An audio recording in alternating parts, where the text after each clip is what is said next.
les belles âmes de gauche de la NUPES proposent d'associer à notre système de sécurité sociale le terme d'universalité afin de prévenir toute remise en question de l'aide médicale d'État notamment. Ces mêmes humanistes autoproclamés oublient peut-être que, selon un récent sondage, 66% des Français sont favorables à la réduction de l'accès à l'aide médicale d'État destinée aux étrangers en situation irrégulière pour la limiter aux seuls soins d'urgence. Le Rassemblement national est à nouveau le seul groupe parlementaire à défendre les réelles attentes des Français en matière migratoire. Une proposition de loi visant à transformer l'aide médicale d'État en aide médicale d'urgence a été déposée par Marine Le Pen, puisque personne n'a oublié la promesse formulée par Madame Borne d'une révision de cette aide médicale d'État au premier trimestre 2024, promesse dont nous attendons toujours la concrétisation. Et sur l'aide médicale d'urgence d'État, permettez-moi de vous rappeler que son montant est abyssal.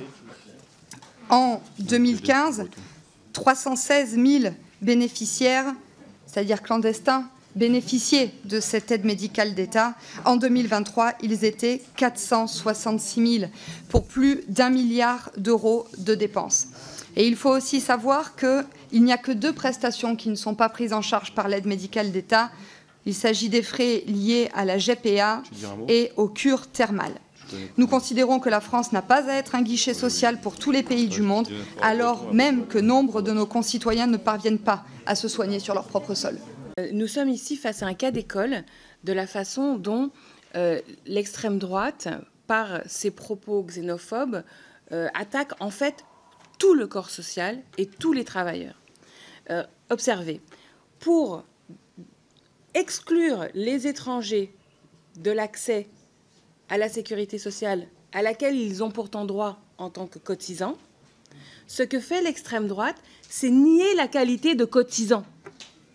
Donc, si elle nie la qualité de cotisants, elle le nie pour tout le monde, pour tous les travailleurs. Donc, écoutez-moi, celles et ceux qui vous imaginez que dans une planète quelque part, l'extrême droite défend des droits sociaux. Vous venez d'en avoir la preuve, vous en aurez maintes fois la preuve ce matin. Pour s'attaquer aux étrangers, l'extrême droite organise un régime juridique qui s'attaque aux travailleurs, à leurs organisations syndicales. Elle désarme la société face à la prédation de l'injustice. Quand vous avez le porte-parole du MEDEF qui, hier matin, à la radio, soutient le gouvernement Macron dans son entreprise de vouloir imposer, pour pouvoir accéder au droit à l'indemnisation chômage, le fait de cotiser 8 mois dans les derniers 20 mois, c'est-à-dire tout simplement, en réalité, de voler le fruit des cotisations des travailleurs de ce pays, eh bien, qui vient au soutien de ces thèses-là? Le RN et l'extrême droite. Donc, je crois que vraiment, là, il faut encadrer ce moment, qui est un moment très éclairant pour la vie politique de notre pays. Si vous pensez que ces gens-là sont du côté des travailleurs, eh bien, ne venez pas vous plaindre après lorsqu'ils vous auront dépouillé. Merci, Monsieur le Président. Alors, là encore, cet amendement prévoit de sécuriser une rédaction très vague. Nous renvoyons à une rédaction consacrée par le Code de la sécurité sociale et nous souhaitons supprimer la mention des besoins de chacun qui ne sont pas universels et qui relèvent de situations spécifiques. La rédaction actuelle n'est assortie d'aucune limite et est susceptible de s'envisager sous un angle subjectif et serait donc susceptible de couvrir tout et n'importe quoi. Comme on ne sait toujours pas à qui s'appliquerait exactement la protection sociale, ce texte est bancal au sujet de son champ d'application comme des événements qu'il recouvrait. Et nous ne pouvons pas nous permettre de telles largesses complètement irresponsables quand on lit notamment le rapport de la Cour des comptes qui révèle que la fraude à la sécurité sociale représente près de 4 milliards d'euros, soit une augmentation de près de 40% par rapport à celle établie en 2021. Pardon, le fou qui regarde le doigt quand le sage pointe la lune. Voilà l'extrême droite qui nous parle budget de la sécurité sociale. Le budget, collègues, le budget de la sécurité sociale, c'est 640 milliards d'euros.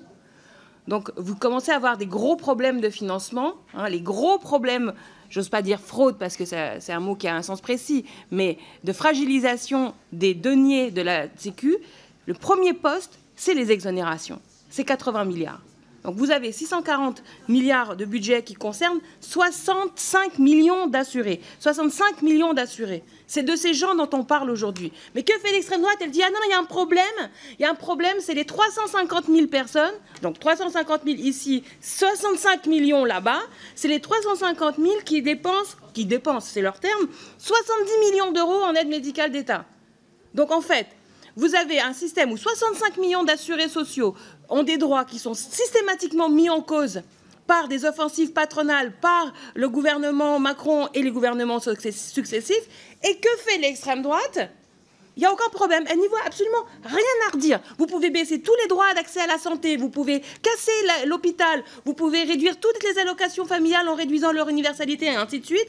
Et que va dire l'extrême droite? Ah non, mais vous comprenez, il y a un petit problème sur les 70 millions. Donc, autre que c'est bon, raciste, xénophobe, etc., mais ça j'ai bien compris que c'est un registre argumentaire qui aujourd'hui ne pèse pas sur vous, c'est totalement contraire à l'intérêt de la grande masse des Français, la grande masse de ces assurés sociaux. 65 millions d'assurés sociaux aujourd'hui qui subissent des politiques, par exemple d'exonération, qui ont conduit, et tout le monde en parle aujourd'hui, à ce qu'on appelle les trappes à bas salaire, la smicardisation.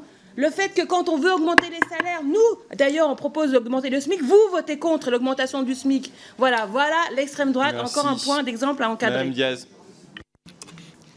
Oui, merci Monsieur le Président. Je vais répondre à l'extrême gauche qui, parce qu'elle est à la peine, essaye de faire diversion. L'extrême gauche est à la peine, on le voit notamment dans les sondages. Alors, elle essaye de faire diversion comment ? En caricaturant les défenseurs de la France, en insultant les élus du Rassemblement national et à travers eux les 13 millions d'électeurs de la présidentielle de Marine Le Pen.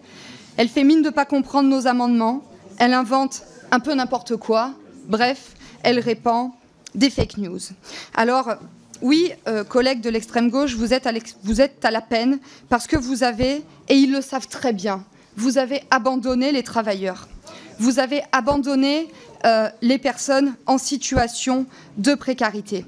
Et vous continuez de le faire, puisque, avec cette proposition de loi, vous faites une fois de plus la démonstration que vous soutenez la préférence étrangère. Alors oui, je l'assume, nous défendons la priorité nationale. C'est le seul moyen pour permettre aux Français de continuer de bénéficier de la sécurité sociale dans notre pays. Donc, encore une fois, nous proposons de rectifier les gouffres inadmissibles de ce texte. Cet amendement propose de substituer le terme de moyens par celui de ressources. En effet, les ressources concernent uniquement les fonds financiers, alors que le terme de moyens recouvre un champ plus large et trop imprécis pour être pertinent. Nous alignerions ainsi le texte sur l'article L111-2-1, alinéa 3 du Code de la sécurité sociale qui vise les ressources et non les moyens.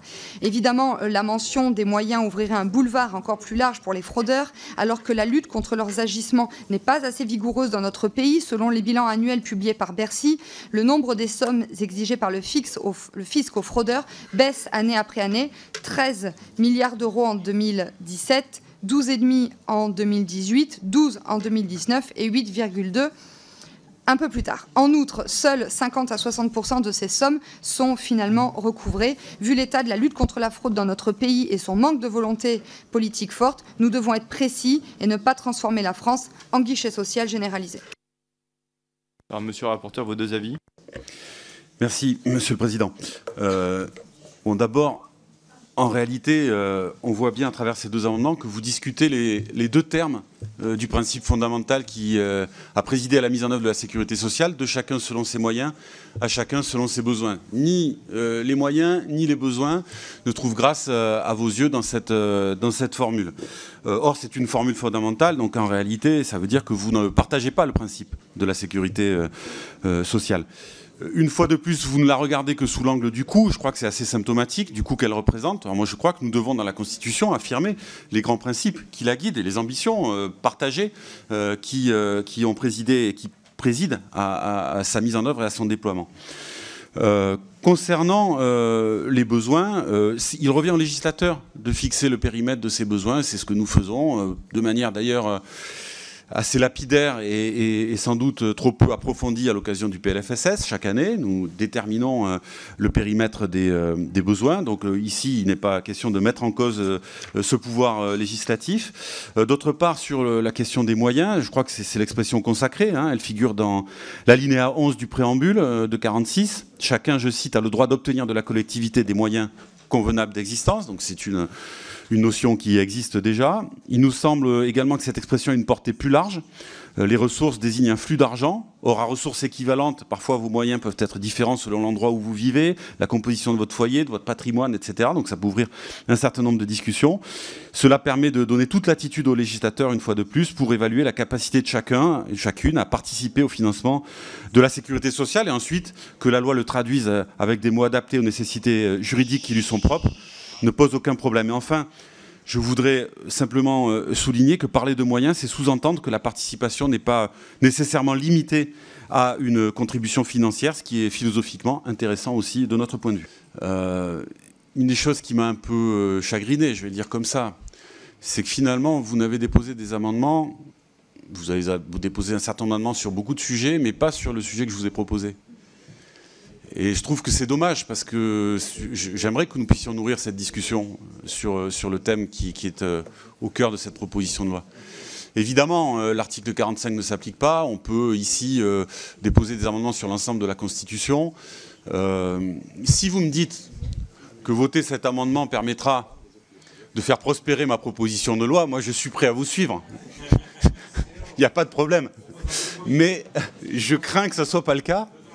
Je crains que ça ne soit pas le cas. Et au bout du compte, comme nous venons de supprimer l'article 1er, si nous votons cet amendement, auquel je pourrais souscrire, eh bien, au bout du compte, il ne restera que cet article-là dans ma proposition de loi, ce qui n'était pas mon intention initiale.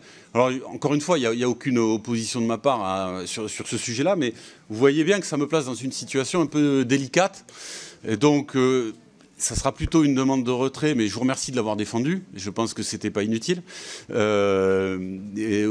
un avis de sagesse. Mais je souhaiterais vraiment qu'on puisse concentrer la discussion que je propose à l'Assemblée dans le cadre d'une niche parlementaire dont vous savez qu'elle est extrêmement contrainte en termes de temps, au sujet que nous avons mis sur la table. Vont souscrire. Je veux, à ce moment de la discussion, souligner néanmoins le fait que le groupe macroniste a déposé 13 amendements de modification de la Constitution.